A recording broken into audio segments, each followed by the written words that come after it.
So we just got done with a Chosen live stream with Dallas Jenkins. He did a bunch of stuff, including talking about his new venture with the greatest Christmas pageant ever, and talking to Phil Wickham and Vanessa Benavente, who plays Mother Mary. But of course, our most interesting part of the stream was when he showed a brand new scene. Now, I want to bring you back a few months, actually quite a while, to when we were talking about the behind the scenes of The Chosen Season 4. Now, if you're new to The Chosen Sleuth and you didn't know, our primary channel, The Snipe Life, used to go over all this Chosen stuff that's now on The Chosen Sleuth. So back during the time when they were shooting Season 4, we talked about it every single week and put out a ton of content about it. Here's one of those pictures that we had from the behind the scenes, day 27 of filming, right here, where we see this exact scene playing out. Now, this isn't the actual scene when they're filming it. This is actually a rehearsal of that scene. You can see some of the disciples have like sunglasses on and regular shoes on. You can actually see Reza Diaco. This is one of our first sightings of him back when they were filming before they had announced who he was. And so really exciting stuff, but we knew that this scene was coming and we put it together because we had been figuring out what scenes could fit with this moment here particularly. And we knew that this was one of those big scenes that was coming up in Season 4. So we were really excited about this. Now, this is a huge famous scene from the Bible. There's a couple different versions of this, and we're going to talk about that in just a second. But we see as right out the gate, basically all of the apostles are following Jesus outside of the city, which I assume is Capernaum, and as we see, John and James are actually trying to talk to Jesus because, as Dallas told us during the live stream, this is right after the moment in which the boys asked Jesus if they could sit at their right and left. Now, there's two versions of this in Scripture itself, which we're going to jump into right here. The first one is a mother's request, which is in Matthew chapter 20. And so this actually takes place where the mother of James and John actually asked Jesus this question. He says, "What do you want?" She says to him, "Say that these two sons of mine are to sit one on your right and one on your left in your kingdom." So my thinking is there's a couple different things that could be going on here, right? Dallas could have not shown us that beginning portion because he doesn't want to show us that Salome is actually going to be the one to ask. We've actually seen evidence in the behind the scenes of The Chosen that might actually be the case. We're not 100% sure.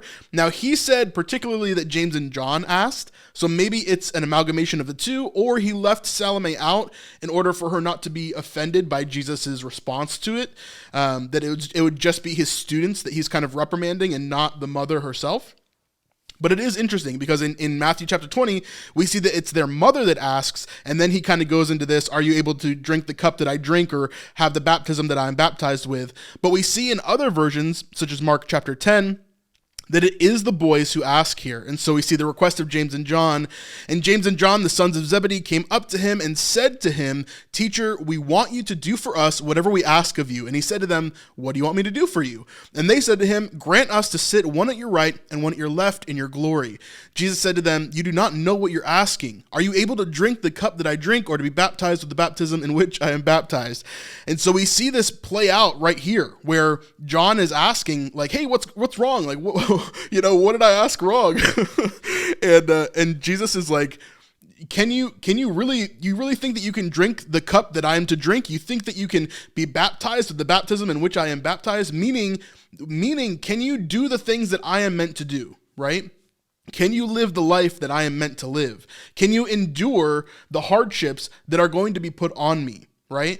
And this is a really interesting thing because as we see in Season 4, we've been seeing that in Season 3, the whole theme of Season 3 was, "Come to me, all you who are weary and heavy laden, and I will give you rest." Well, in Season 4, I think the theme could be summed up as Jesus is exhausted. Jesus is getting tired of having people not hear him. I think a better way to frame that is the theme of Season 4 is, do you hear me?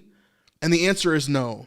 And so Jesus is really getting to this point in his journey and in his understanding where, man, he's having a tough time because he's trying to explain these things in as clear words as he possibly can, but for some reason, they're just not understanding him. They don't want to listen to him. They want to do their own things anyways. And we're going to read a little bit about that in the scripture here as well. But we see this conversation as Jesus says, "Can you be baptized with my baptism? Can you drink the cup from which I drink?" And then the boys are like, Yeah, we can do that. We can totally do that. We'll do whatever you ask us to do. No matter what, we'll follow you and we'll do what you ask us to do. And he says, you don't understand. Like, you have no clue what you're talking about, right? You have no idea what you're talking about. You don't know even what I'm telling you right now, right? He's trying to explain to them, like, this is a huge thing. And they get into it, and he eventually gets into this point where he begins to talk about his death. Now, if we look back at the scripture, we see in Mark 10 and in Matthew 20, he doesn't really get into this understanding of him dying. Like, he doesn't say that particularly, but what Dallas has done here is he has weaved in a bunch of other scriptures, which is amazing. Always an amazing job for sure in the writing here. And we see, for example, here's just a few examples of what Dallas has used. I'm sure he's used much more than this because there's a lot of examples of this in scripture. But for example, Matthew chapter 17, verse 22, as they were gathering in Galilee, Jesus said to them, "The Son of Man is about to be delivered into the hands of men, and they will kill him. And he will be raised on the third day," and they were greatly distressed. And then we see this again in Luke chapter 9, right here in verse 43, we see, "And all were astonished by the majesty of God. But while they were all marveling at everything he was doing, Jesus said to his disciples, 'Let these words sink into your ears. The Son of Man is about to be delivered into the hands of men.' But they did not understand this saying, and it was concealed from them so that they might not perceive it. And they were afraid to ask him about this." So this is an interesting portion here, because this is showing that it was concealed from them, right? Meaning that God wanted this plan to move forward, and he didn't want them understanding it so much so that they would try to stop it from happening, right? We see as Judas is kind of running into his path, and without knowing, he is fulfilling the prophecies, right? Without knowing, he is doing what he needed to do, but obviously that was a wrong path for him to take in some ways, right? It's kind of a conundrum that we wrestle with. But we see here there are multiple verses that exactly tell us this, that the Son of Man will be delivered into the hands of men. Some of them say that he will be delivered over to the elders or to the chief priests, and then he will die, and then he will be raised on the third day. So that's exactly what we see Jesus say right here as he jumps into this scripture and begins to spout out all the stuff. Now remember, they know from season 2 and season 3 that Jesus is the Son of Man. And so as he's talking about the Son of Man, you can see everybody's face begins to kind of like look at each other. They're kind of freaking out a little bit. And he's telling them exactly what's going to happen, except for in this writing, he goes into way more detail. So in the writings, normally in scripture, it says the Son of Man will be handed over to the hands of men, and then he will suffer many things, and then he will die, and then he will be raised on the third day. But in The Chosen, they kind of highlighted what kind of things he would go through. So they didn't necessarily say crucifixion, but they did say that he was going to die. Jesus says he's going to be flogged, and then all these other things, kind of going into more detail of what that could be there. Now, after he says that, we get this shot right here.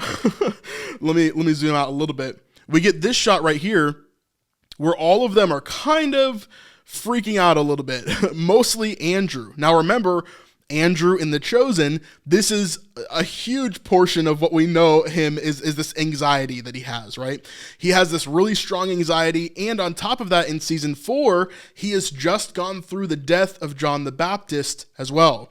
So this portion right after Jesus says, "I'm going to die and be raised from the dead 3 days later," his eyes are like this. He goes, he's like blinking his eyes, like so overwhelmed by what just happened, and he doesn't know how to respond to this.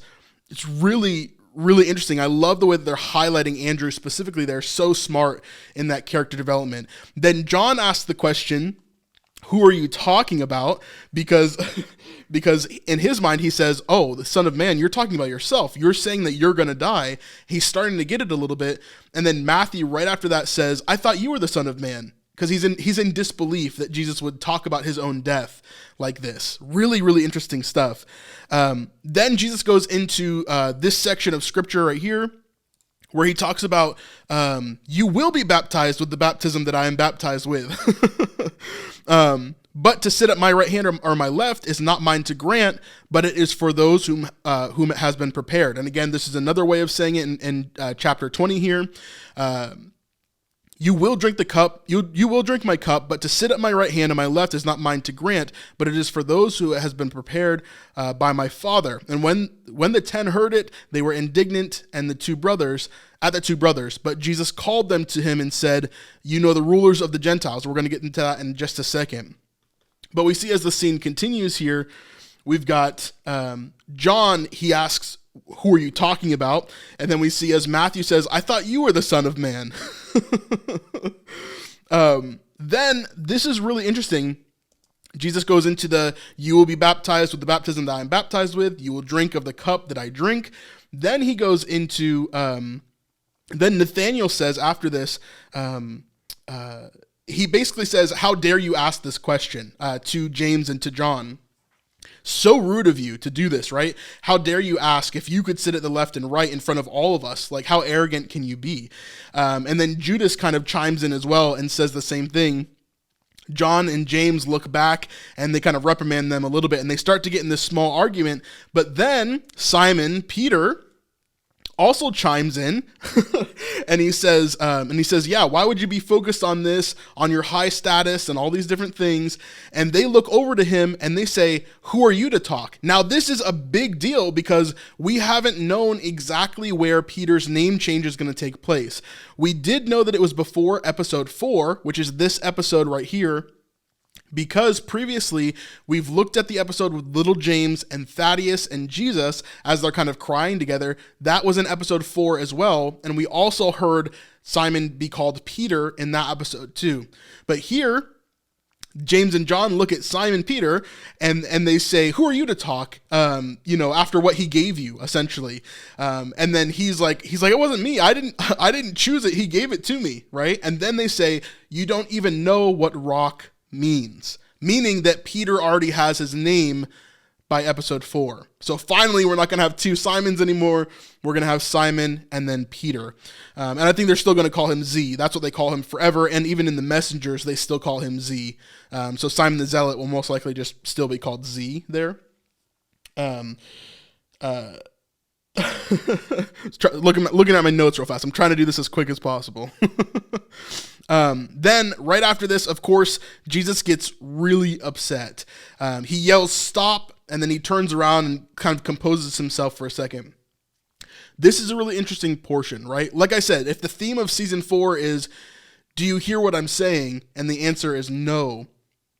This encapsulates that so clearly. We see as Jesus is clearly telling them, I am going to be handed over, I am going to die, and then I'm going to be raised from the dead. And all they hear is there's still arrogance in the group. There's still misunderstandings in the group. They're still upset at one another, especially James and John, and then they all start bickering amongst one another. We see this in the scriptures as well, right here in Luke chapter 9, right? Jesus says that he's going to die. Watch. He says, let these words sink into your ears. The Son of Man is about to be delivered into the hands of men. Okay. Super important. He's saying, I'm going to die. Okay. He foretells his death. And this is the second time that he's done this in this one chapter. Okay. If we go up, we can see that he did it here as well. The Son of Man must suffer many things and be rejected by the elders and the chief priests and the scribes and be killed, and on the third day be raised, okay? But then what happens directly after he foretells his death a second time in one chapter? Who is the greatest? An argument among them as to which of them was the greatest. An argument arose among them as to which one was the greatest. Classic apostles, okay? So this is exactly what's happening in real time in this scene right here.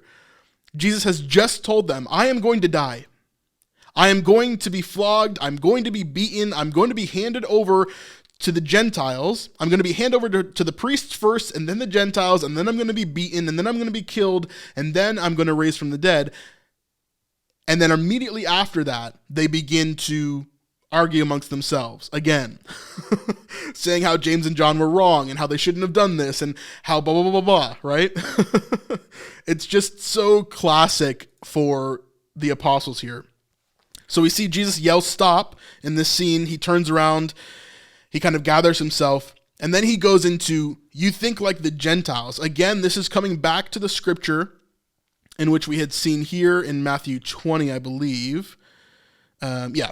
So he goes into how they think like the Gentiles. And we see this portion right here. You know that the rulers of the Gentiles lord it over them, and their great ones exercise authority over them. It shall not be so among you. But whoever would be great among you must be your servant, and whoever would be first among you must be your slave. So Jesus says that in this line here. Even as the Son of Man came not to be served, but to serve, to give his life as a ransom for many.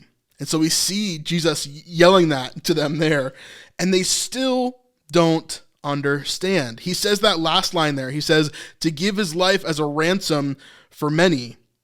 And then Peter, I have to get used to calling him Peter. Then Peter looks at him and he says, a ransom for who? And they still don't get it, right? A ransom for who? A ransom for you, idiot. Like, come on.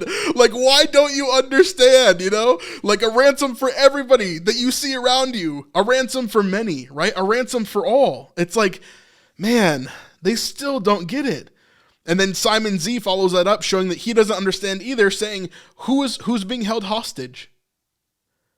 And normally in The Chosen, these are the moments in which it would be funny. But it's not funny anymore. We're getting to the point in The Chosen season 4 where these things are no longer the comedic relief. They are the pain points of what we understand when we look at the apostles. This is the heartbreaking moment when you realize, oh, like even they don't get it. Even they don't understand. And that's heavy, man. That's really heavy. So much so that Jesus in this moment, he seems exasperated. That's the word that I would use. He looks at them and he just doesn't know what to do in this moment, right? And he's just tired.